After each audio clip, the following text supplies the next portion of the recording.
This is the story of the Lang Pagoda festival, which celebrates the life of Tu Dao Hanh. I'm taking this story from the book called Traditional Festivals in Vietnam by Do Phuong Quynh. Local legends add some strange and mythical details about the life of Tu Dao Hanh. Tu Dao Hanh's father, Tu Vinh, was a local inhabitant of the Lang area, while his mother hailed from a village on the other bank of the river. Being fond of beautiful women, Tu Vinh fell in love with the wife of Dien Dang Ho of Vom village. He therefore used magic to make himself invisible and sneak into the lady's room and tease her.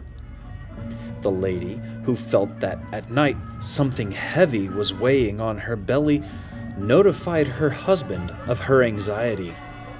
Her husband sought the assistance of magician Dait Dien.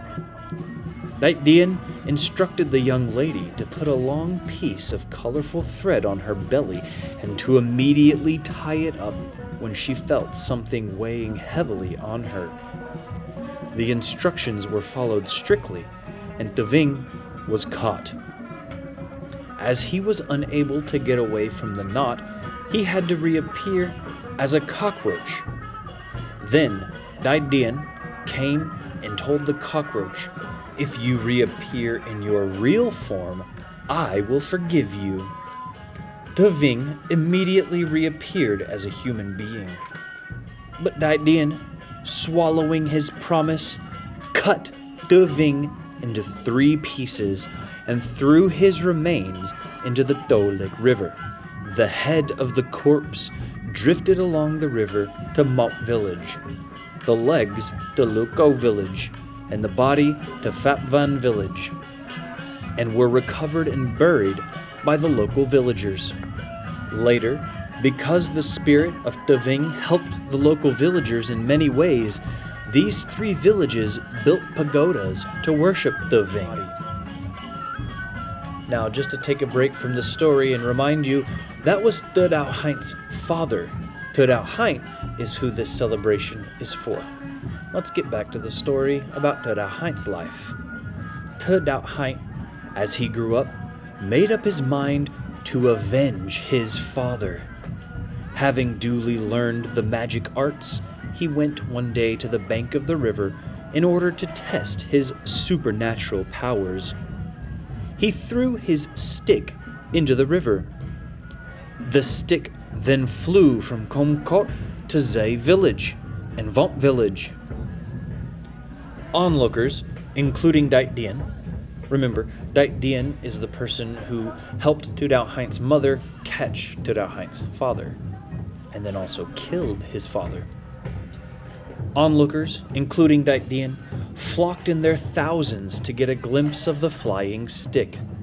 The stick thereupon pounced on Dait Dien and hit him on the head. Covering his wounded head with his hand, Dait Dien ran to his house and died immediately on arrival there. The place where Dait Dien was hit by the stick is now called the Hit Alley, or Ngã Vút in Vietnamese. Thereafter, Vomp village erected a temple to worship Dait Dien at the very place where he was buried. It was called the Tang Do Temple. Subsequently, Tu Dao Hanh embraced Buddhism and went to Tay Pagoda to lead a religious life there. He died in the same pagoda. Now, that's the story of Tu Dao Hanh. It's a very strange story in some ways, and it is a bit brutal. In fact, many people probably don't like the moral implications of this story. But after reading this, what I've found is that it's really a story not about revenge, but about redemption. Yes, the revenge is the juicy part of the story, but that's not why we celebrate Tu Dao Hanh. There are many people who seek revenge that we don't celebrate to this day.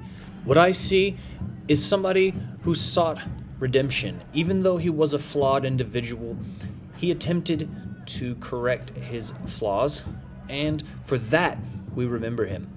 In fact, in this same book, Tu Dao Hanh is credited with many forms of traditional Vietnamese art. Now, he's credited with cheo, which is a form of theater, and he's also credited with water puppetry. So what we're reading here is not just a story about a man who had a father who did something we might not really like, and then also did something we might not really like. But what we're reading is a story about somebody who led a very flawed life and then sought redemption. And after that redemption, he was able to do even greater things with his life. I mean, what do we remember now? We remember water puppetry.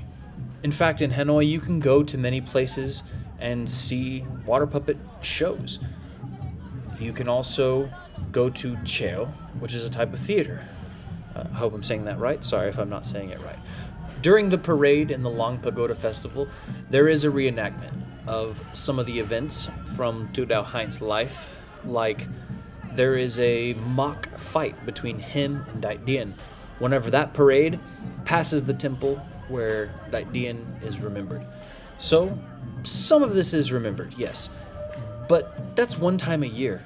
And in fact, this is one of many, many festivals all throughout the country. But the water puppet theater is remembered every day.